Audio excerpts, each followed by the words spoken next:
Hello and welcome to Diya Academy. Today we are going to start with the fourth lecture of electromagnetic induction, chapter number 6. Okay, so in today's lecture we will discuss a new term called as self-induction. Self-induction.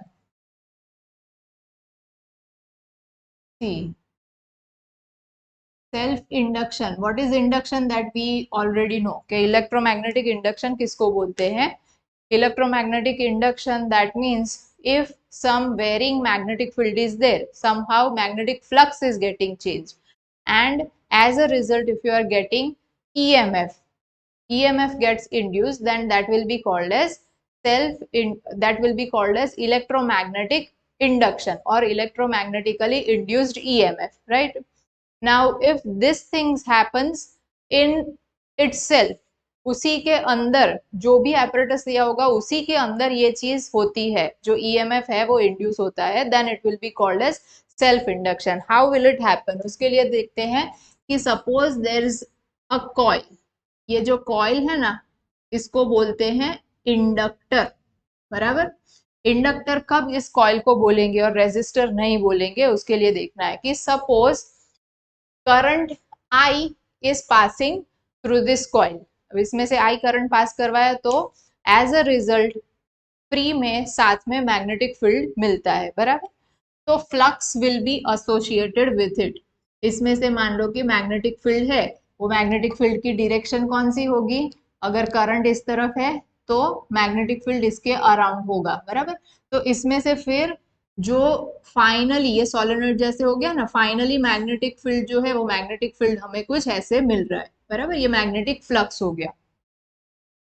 तो the magnetic flux of itself, खुद का ही magnetic flux, खुद में से ही पास होने वाले current की वजह से खुद ही के साथ उस कॉइल के साथ ही वो मैग्नेटिक फ्लक्स लिंक्ड है. Now suppose I changes, I change होगा तो साथ में क्या होगा? बी चेंज होगा. बी चेंज होगा दैट मीन्स मैग्नेटिक फ्लक्स जो है वो भी चेंज होगा, right. Now if magnetic flux changes according to Faraday's law, EMF will be induced. तो इसके लिए और कोई मैग्नेट को किसी को पास में नहीं लेके आना पड़ा, जैसे फैराडे एंड हेनरी के एक्सपेरिमेंट में देखा था वैसे, बराबर. या कोई स्विच ऑन ऑफ नहीं करनी पड़ी यहाँ पर, मतलब अलग से कुछ नहीं करना पड़ा. जो भी हुआ वो इसी कॉइल के साथ आगे खुद ही के अंदर चेंजेस की वजह से ये देखने को मिला, राइट. तो हमने क्या देखा? If I constant, I constant रहा तो no change in flux, no change in phi B, तो no induction of EMF.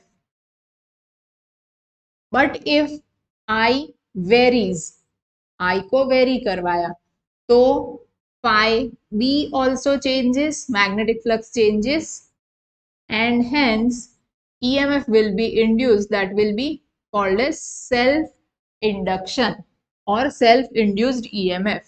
EMF induced, which will be called as self induced EMF. And this induction of EMF, that phenomena is called as self induction. Okay, तो खुद ही के अंदर ये हुआ है इसीलिए इसको बोलेंगे सेल्फ इंडक्शन, राइट. तो अब ये चीज किसके ऊपर डिपेंड करती है? जो फ्लक्स है वो फ्लक्स चेंज होगा नहीं होगा किसके ऊपर डिपेंड करता है? तो यहाँ पर हमने क्या देखा कि अगर करंट है वो ज्यादा इंक्रीज कर दिया तो obviously magnetic field associated will get increased. That means magnetic field lines और magnetic flux is also getting increased. Similarly, if I is reduced, so phi will ultimately reduce. So we can say that flux, magnetic flux, is directly proportional to the current passing through itself, through the coil. ठीक है, तो यहाँ पर अगर हम लोग phi equals to, suppose n number of turns are there in the coil, so total flux associated with the entire coil is n phi, then it will be equals to proportionality कुछ constant जो है वो ले लेते हैं. Suppose उसका नाम हमने दिया L, so that L will be equals to n phi by I, and this L is called as self inductance. Self induction is a phenomena और self inductance is a constant. बराबर, self induction is a phenomena और एक incident है जो happen हो रहा है. Inductance है वो क्या है, एक कांस्टेंट है. तो दोनों की डेफिनेशन आए, डेफिनेशन लिखने के टाइम पे आप खास ध्यान रखिएगा कि इंडक्शन के लिए पूछा है या इंडक्टेंस के लिए पूछा है. बराबर, तो ये सेल्फ इंडक्टेंस हो गया. इसके ऊपर से हम लोग इसकी एक डेफिनेशन लिख सकते हैं सेल्फ इंडक्टेंस की. What will be the definition? Definition of L will be, if a coil is kept isolated, मतलब आइसोलेटेड ये वर्ड हमने क्यों यूज किया, क्योंकि इसके अंदर और कोई मैग्नेटिक फील्ड जो है वो यहाँ पर इन्फ्लुएंस हो रहा है ऐसे नहीं हम लोग दिखाना चाहते. जो खुद ही के अंदर से करंट पास हो रहा है वही उसी की वजह से जो चेंज हो रहा है, that only we are considering. That's why we have taken that coil is kept isolated. Then the total flux associated with it when current through coil is 1 ampere, that total flux is called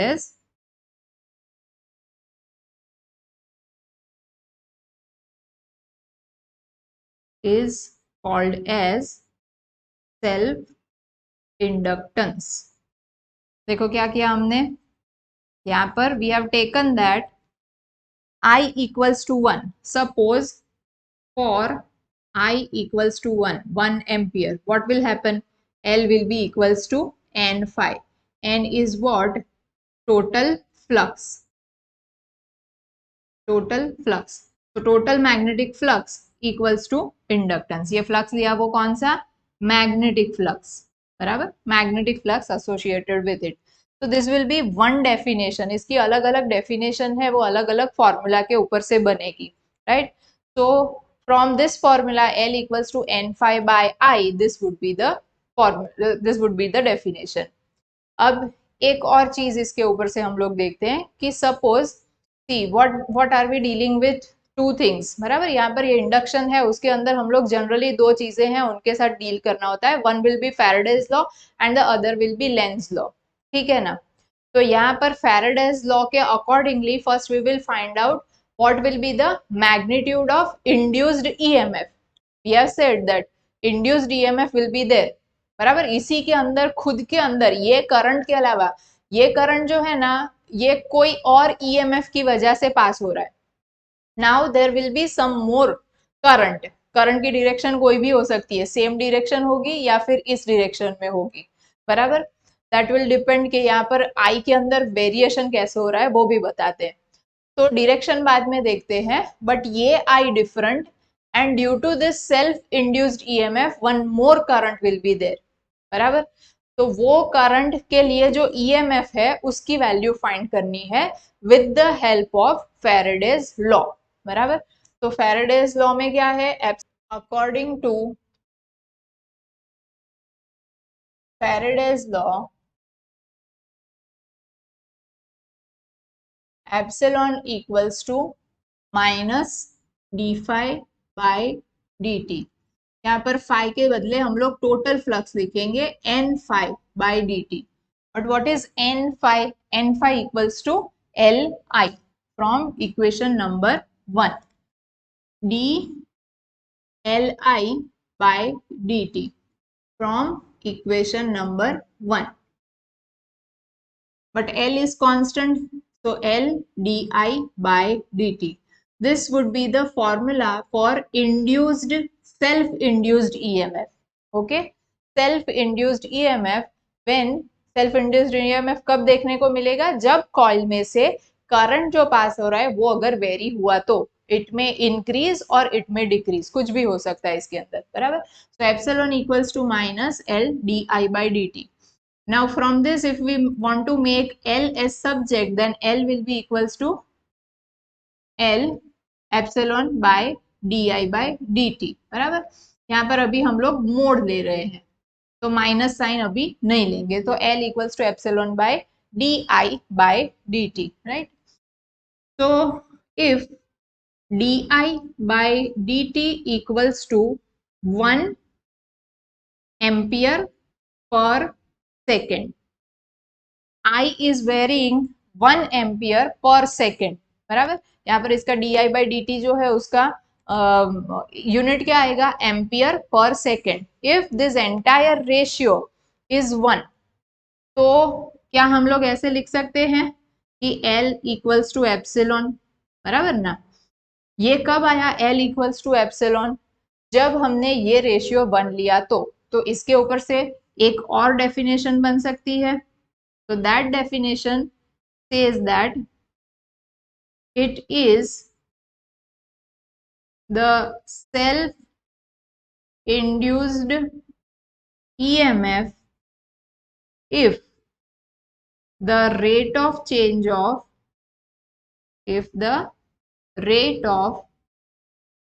of electric current through the coil,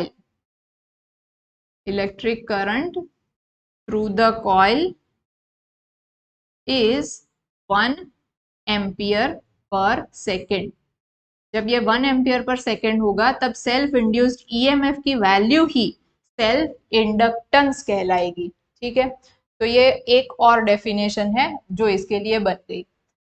अब self induced EMF है वो कौन कौन सी quantities के ऊपर depend करता है। See, L equals to N five by I, अगर मैं n को अभी कंसीडर ना करूं तो 5 बाई आई के ऊपर डिपेंड करेगा क्या, 5 के ऊपर डिपेंड करेगा, करंट के ऊपर डिपेंड करेगा, इंडक्टेंस जो है। तो ये इन सब चीजों के ऊपर डिपेंड नहीं करता। जैसे हम लोग C के लिए बोलते हैं capacitance equals to Q by V, बराबर। So we don't say that capacitance depends upon the charge and capacitance depends on the potential difference, बराबर। Though it is the ratio of Q and V, बराबर, Q by V से ही C मिलता है, but उसके ऊपर dependent है ऐसे हम लोग नहीं बोल सकते। सेम वे में यहाँ पर phi और I के ऊपर डिपेंडेंट है ये नहीं बोल सकते। तो वो किसके ऊपर डिपेंड करता है, सेल्फ इंडक्टेंस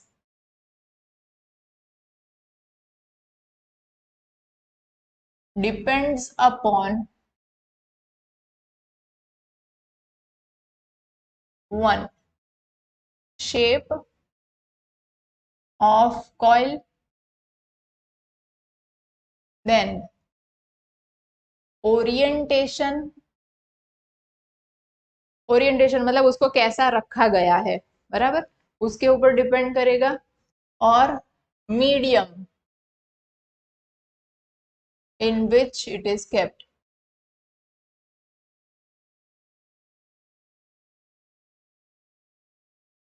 ठीक है। इन सब चीजों के ऊपर ये डिपेंड करेगा कि उसकी कॉइल जो है उसका शेप कैसा है, ओरिएंटेशन कैसा है, then medium in which it is kept वो कैसा है, फिर नंबर ऑफ टर्न्स अगर यहाँ पर हमने इंक्रीज कर लिए L equals to N five by I, तो number of turns if they are increased तो भी वो चेंज हो जाएगा L की वैल्यू, बट फाइव और I के ऊपर नहीं। तो number of turns also we should right, बराबर। So these are the parameters on which self inductance depend upon. New quantity है L, इसलिए इसका हमें यूनिट जो है वो देखना पड़ेगा। तो यूनिट, एक यूनिट दिया साइंटिस्ट के नाम के ऊपर से जो है हेनरी, बराबर, हेनरी। फिर और यूनिट क्या बनेगा इसके ऊपर से, अगर आप लोग देखो तो फाई किस में मेजर होगा, वेबर में, और आई एम्पियर में। तो one more unit is weber per ampere. ये किसके ऊपर से आया, because L equals to N five by I. फिर एक और दिख रहा होगा आपको कि L equals to epsilon by D I by D T. तो इसके ऊपर से क्या बनेगा unit, epsilon is measured in volt, ये किस में, डी आई एम्पियर में, by D T will go in numerator तो इनटू सेकेंड में, किसके ऊपर से बना है, L equals to epsilon by D I by D T formula के ऊपर से, राइट। तो this is the second unit. फिर थर्ड यूनिट क्या बनेगा इसके ऊपर से, अगर यहीं से हम लोग देखें तो वोल्ट पर एम्पियर, तो V by I, V equals to क्या होता है, आई आर, बराबर। तो V बाय I मतलब volt per ampere, volt per ampere is the unit for what, resistance. So instead of volt per ampere can be write ohm, so this will be ohm into second also, बराबर, because volt per ampere equals to ohm, right. So these are a few units for self induction or self inductance, बराबर, unit of self inductance। Dimensional formula अगर देखना चाहे, dimensional formula, then what that will be, ohm मतलब resistance के लिए है, into second, तो V R C के ऊपर से बताया था 12 31 12 32, बराबर, और यहाँ पर था 12 42। तो आर रेजिस्टेंस के लिए क्या आएगा, M1, जब L का हमें डायमेंशनल फॉर्मूला फाइंड करना होगा तो रेजिस्टेंस इनटू टाइम के लिए करना पड़ेगा, राइट। तो रेजिस्टेंस का डायमेंशनल फॉर्मूला क्या आया, M1 L2 T minus 3 and A minus 2 divide into second, second मतलब टाइम के लिए, राइट, तो T1। तो फाइनली L के लिए डायमेंशनल फॉर्मूला बना M1 L2 T minus 2 A minus 2, right. So two definitions are there for self inductance, a few units are there and dimensional formula for that। Note करो इसको, फिर solenoid के लिए ये self inductance जो है वो क्या बनेगा वो देखते हैं, चलो नोट करो। Now as a solenoid we can take solenoid as inductor also, a coil, बराबर। सोलेनोइड के अंदर होगा क्या, एक सर्कुलर सेक्शन होगा जिसके ऊपर वाइंडिंग किया होगा, तो it can be considered as an inductor also. तो अगर ऐसे इंडक्टर के तौर पे हमने सोलेनोइड ले लिया, तो for solenoid also we can find what is self inductance, कितना उसके लिए सेल्फ इंडक्टेंस आएगा वो, बराबर। तो अब सोलेनोइड के लिए हमें क्या क्या चीजें पता है, मैग्नेटिक फील्ड पता है ना उसका, सोलेनोइड के लिए magnetic field we have already seen it in the chapter of magnetic field, mu 0 n I करके लिया था, बराबर ना। तो वो फॉर्मूला यहाँ पर सिर्फ यूज करना है। तो प्रीवियस चैप्टर्स में से सिर्फ इतना कंसेप्ट कि magnetic field inside solenoid is mu 0 n I, ठीक है। अब सोलेनोइड लेते हैं, तो for long solenoid, for long solenoid inductance,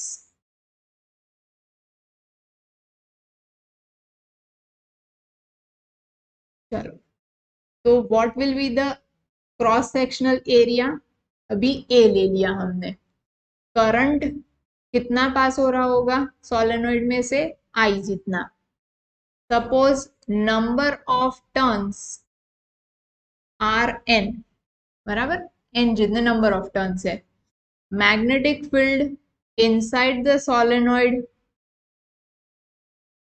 या ऑफ सोलेनोइड ऐसे लिखे तो भी चलेगा, इक्वल्स टू बी, ठीक है। एंड मैग्नेटिक फ्लक्स जो लेंगे वो होगा फाई, ठीक है। इतनी चीजें हमें पता है। Now total flux, total flux associated, total flux associated with the solenoid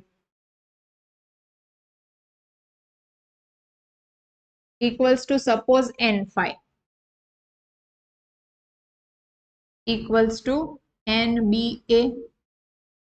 Therefore we will compare these two. तो यहाँ पर क्या हो जाएगा, n phi equals to उसी की जगह पर ba लिखा phi की जगह पर, but b is what mu zero N I into a बराबर. n जो है वो यहाँ पर कट हो जाएगा और n number of total turns are these and length of solenoid is, let's say, L. Number of turns per unit length उसको हम लोग स्मॉल n बोलते हैं बराबर. तो ये स्मॉल n जो है वो ये बन गया स्मॉल n. ये नंबर ऑफ टर्न्स है. So total number of turns कितने हो जाएंगे, n इंटू एल होगा. तो n into L equals to mu zero N I into A equals to mu zero n square L I into A बराबर. अब ये हमने इन दोनों को कंपेयर किया और ये फॉर्मूला मिल रहा है. तो ये दोनों भी तो कंपेयर हो सकते हैं बराबर, दिस एंड दिस बराबर. ये दोनों को कंपेयर अगर कर लेंगे इक्वल्स टू एल आई. मान लो कि ये यहाँ पर ना लिखते हम लोग, इसके बदले ये लिखा और ये आया, बट यहाँ पर ऐसे लिखते हैं N phi equals to L I. Therefore जो भी टर्म एल की जगह साथ में आई में जो आया बराबर, देयरफॉर इन दोनों को कंपेयर कर लेते हैं ना. एल आई इक्वल्स टू आई के साथ जो भी टर्म बचा वो क्या होगा, एल होगा. तो आई के साथ कितना टर्म बचा, इतनी चीजें बची, mu zero n square L A into I. Therefore L equals to mu zero n square L into A. तो self inductance of a long solenoid will be equals to mu zero n square L into A. ठीक है. तो ये solenoid के लिए ये case हो गया. जब भी सोलेनॉइड के लिए सेल्फ इंडक्टेंस फाइंड करना होगा तो डायरेक्टली इस फॉर्मूला से number of turns per unit length उसका square into L into cross sectional area. तो नंबर ऑफ टर्न्स या तो टोटल नंबर ऑफ टर्न्स, दोनों में से एक भी चीज आपको पता होगी और फिर लेंथ पता होनी चाहिए, length of solenoid into cross sectional area, then you can easily find the solenoids given solenoid self inductance. Okay, चलो ये नोट करो.